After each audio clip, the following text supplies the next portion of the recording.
Thoughts and Sentiments on Humility, Part 3, Number 28.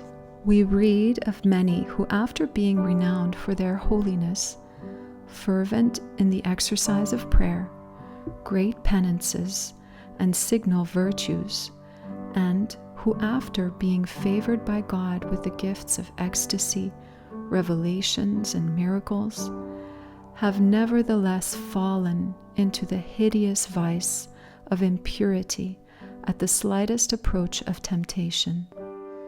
And when I consider it, I find that there is no sin that degrades the soul so much as this impure sin of the senses, because the soul, from being reasoning and spiritual, like the angels, becomes thereby carnal, sensual, and like brute beasts who have no understanding.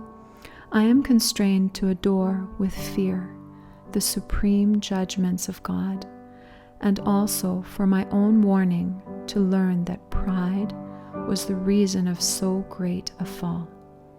Therefore we should all exclaim with the prophet, "And being exalted, I have been humbled and troubled," and say to ourselves the words which he said to Lucifer after he had meditated in his heart, "I will ascend. How art thou fallen from heaven, O Lucifer?" The soul is humbled according to the measure of its self-exaltation, and great must have been the pride which was followed by such a tremendous and abominable humiliation.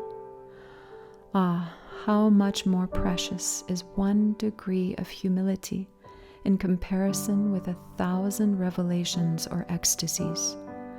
Of what use is it, says St. Augustine, to possess unsullied purity and chastity and virginity if pride dominates the heart? Of what avail is continence to him who is dominated by pride?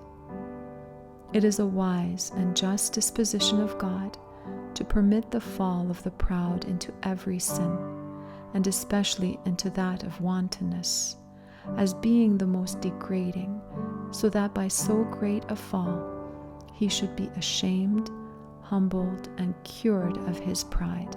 O St. Thomas, how well did you say, "He who is fettered by pride and does not know it falls into the sin of impurity, which is manifestly of itself disgraceful, that through this sin he may rise humiliated from his confession." From this, the saint continues, is shown the gravity of the sin of pride, and as a doctor often permits his patient to suffer from a minor ill so as to liberate him from a greater, so God permits the soul to fall into the sin of the senses so that it may be cured of the vice of pride. To whatever sublime height of sanctity we may have attained, a fall is always to be feared.